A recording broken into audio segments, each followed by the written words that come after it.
Welcome back, everybody. Video 3, and it's finally time to ask for those pesky letters that will get you into the school of your choice. Again, first glance, pretty straightforward.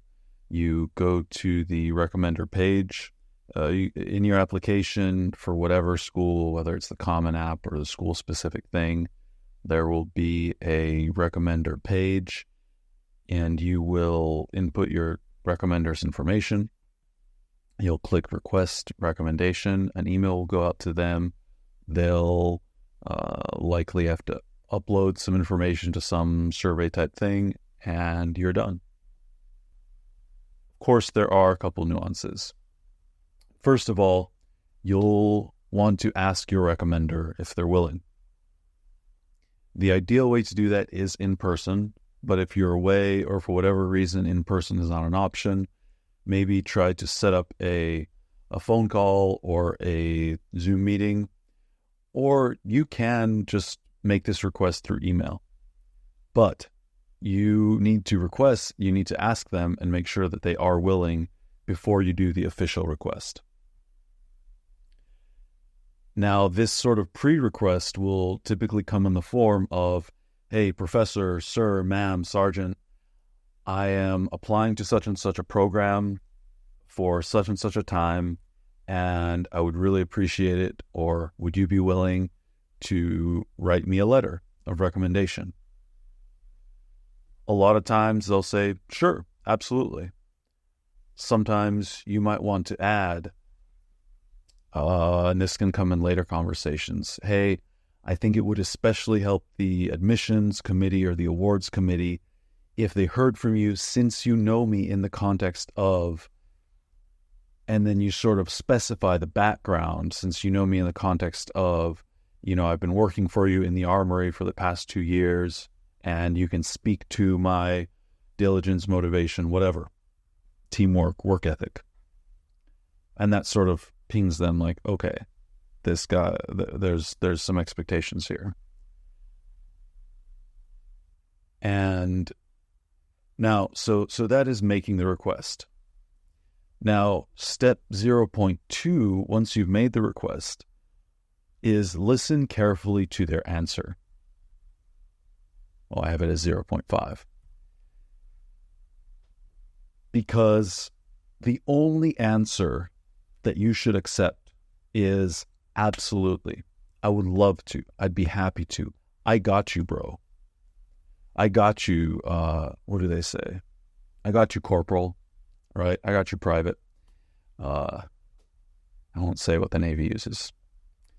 But if you hear anything other than that, anything like, I could, but I might not be the best choice, or sure, if you need me to, these are all things that the person might be willing to help you, but these are all indicators that either they feel they don't know you super well and they couldn't write a very strong letter, or, maybe they're short on time.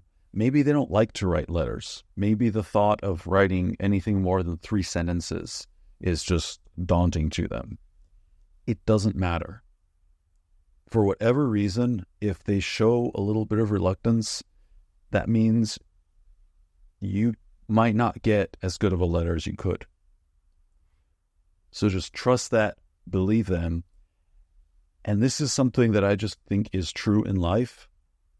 If anyone hesitates to help or support you, just move on. If you ask someone on a date and they sort of hesitate, just move on.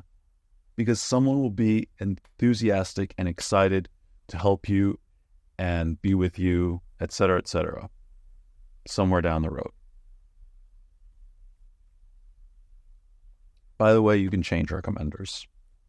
If you have someone and you're a little unsure about it, something else comes along, be polite, but be clear, be direct, and just say, hey, I really appreciate it. If you're 2 days before the thing and they might have spent a couple months writing this letter, maybe that's a dick move. But if you're still early in the process, you thought you had these options, something else came along, there's nothing wrong with saying, hey, you know what? I really appreciate your willingness to help. I have another option for a letter that I think would be more appropriate. There's nothing to that. Now, step 7. I hope you realize by now these numbers have no meaning. It's just a sequence. The follow-up, right? So you make the initial sort of generic request, which is, hey, sir, ma'am, sergeant, professor, would you be willing to write this letter? They give you their enthusiastic thumbs up. You go back and without too much delay, go into the system, go to your application portal, input their information. You'll want to ask them, hey, what's a good email to use? They rarely ask for a phone number, but you might need a phone number in the application. You input their information, make the official request. That pings them an email. They respond to that with whatever their letter is. After that, though, however, while you're going through the process, now here's the thing. You will get a notification that says that they have submitted their letter. As long as you have not gotten that, every few weeks, it is good to follow up.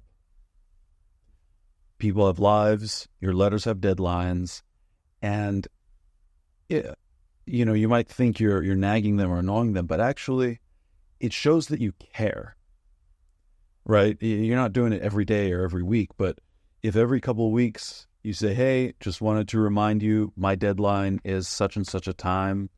Thanks again for your help. A, that shows that you care. B, it sends them a reminder, which that's one less thing that they have to keep track of and juggle, because now here it's there's someone helping them stay on the timeline. So do not shy away from following up. And then step 17, the ultimate follow-up is whatever result you get is go back and say, hey, thanks again for your help. I didn't make it, but I really appreciate your willingness to help and support me in this process. Or if you do, even better, say, hey, thank you so much. I got in. I'm super stoked on this. I'm thrilled. Please let me know if you ever need anything. And then step 27 is when you go to that school, make them and everyone proud with the hard work, the discipline, the teamwork that they promised you would show. Until next time, friends, and best of luck with your applications.